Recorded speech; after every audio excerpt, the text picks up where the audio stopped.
بسم اللہ الرحمن الرحیم۔ السلام علیکم ناظرین۔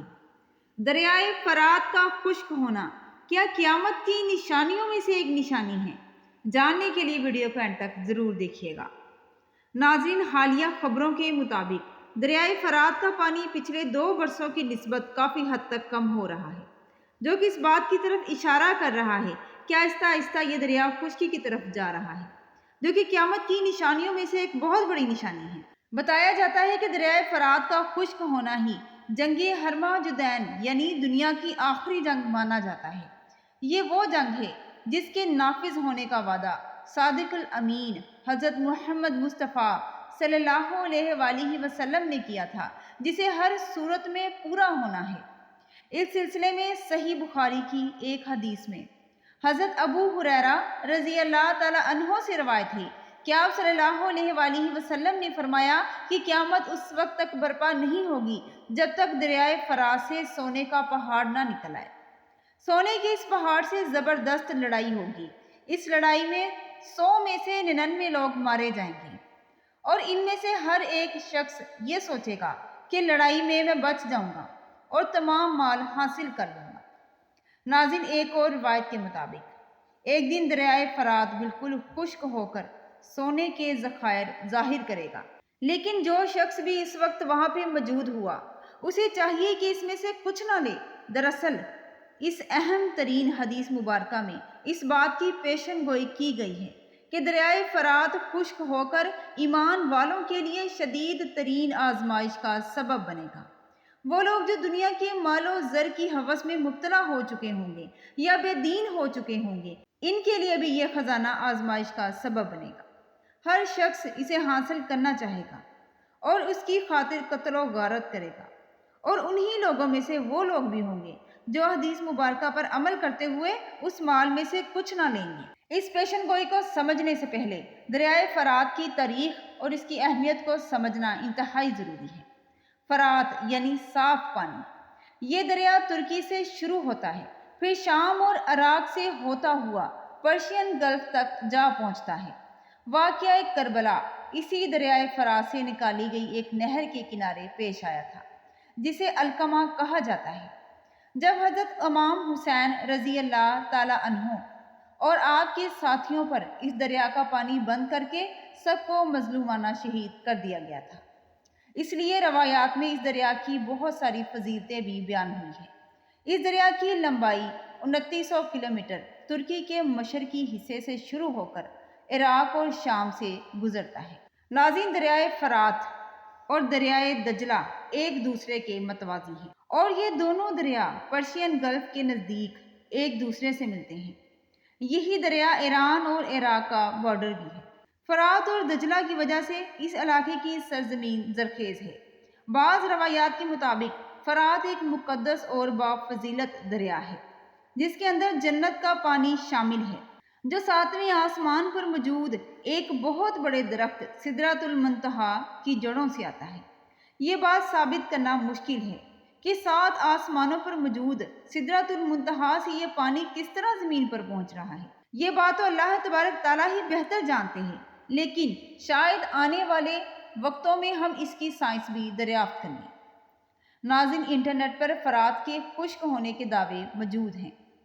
اس دریا کی خشکی کا موضوع زیر بحث ہے۔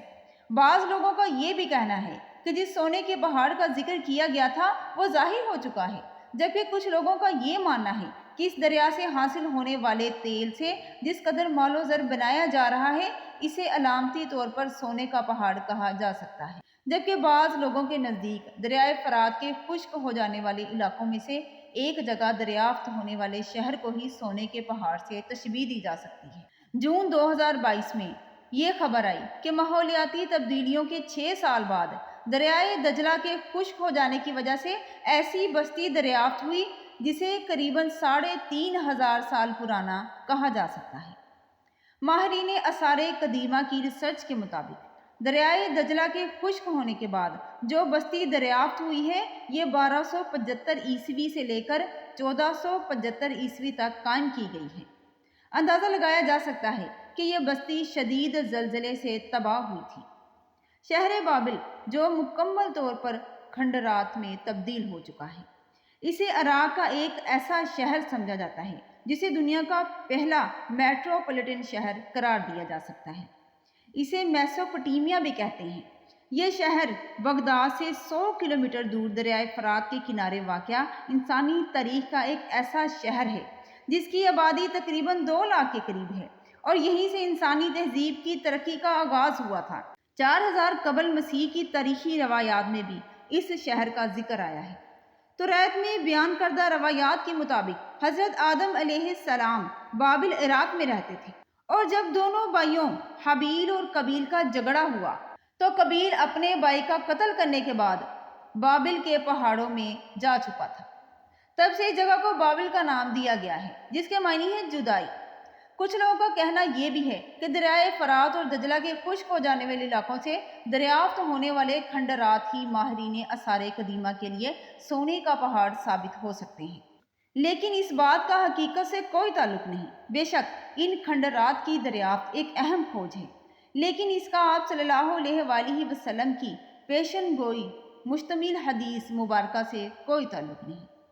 ترکی اور شام کے دریائے فرات پر بنائے گئے بے شمار ڈیم کی وجہ سے پانی کی سطح مسلسل کم ہو گئی تھی، جبکہ پہلا ڈیم 1970 میں بنایا گیا تھا، اور پھر 2014 میں ترکی نے دریائے فرات کا بہاؤ مکمل طور پر بند کر دیا تھا، جس کے بعد شام اور ترکی کے بارڈرز پر یہ کھنڈرات دریافت ہوئے۔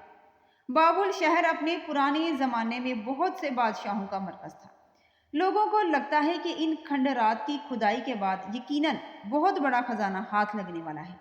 بتایا جاتا ہے کہ انہی کھنڈرات کے ساتھ ساتھ بہت بڑی چٹانیں بھی دریافت ہوئی ہیں، جن کی تہہ سے پرانے زمانے کا سونا نکالا جا سکتا تھا، اور پھر یہ چٹانیں پانی کی سطح کے نیچے دب گئی تھی۔ لیکن اب ان کی دوبارہ دریافت سے لوگوں میں یہ امید پیدا ہوئی ہے کہ ان چٹانوں کی تہہ میں سونا موجود ہے، اور بہت ہی معمولی مقدار میں سونا نکالا بھی جا رہا ہے۔ یہی وجہ ہے کہ اسے آپ صلی اللہ علیہ وآلہ وسلم کی پیشن گوئی کا پورا ہونا مانا جا رہا ہے۔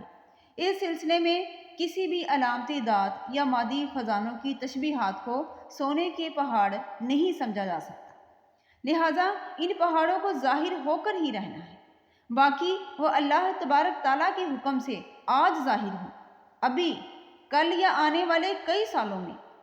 اس متعلق انسان کو کچھ بھی نہیں پتا، اور نہ ہی وہ کچھ کہہ سکتا ہے، کیونکہ اس کا علم صرف اور صرف اللہ تبارک تعالیٰ کو ہے۔ مزید معلوماتی ویڈیوز کے لیے ہمارے چینل گائیڈ آف اسلام کو لائک کریں اور سبسکرائب کریں۔ ہمیں اپنی دعا میں یاد رکھیں۔ اللہ تبارک تعالیٰ آپ کا اور ہم سب کا حامی و ناصر ہو۔ جزاک اللہ۔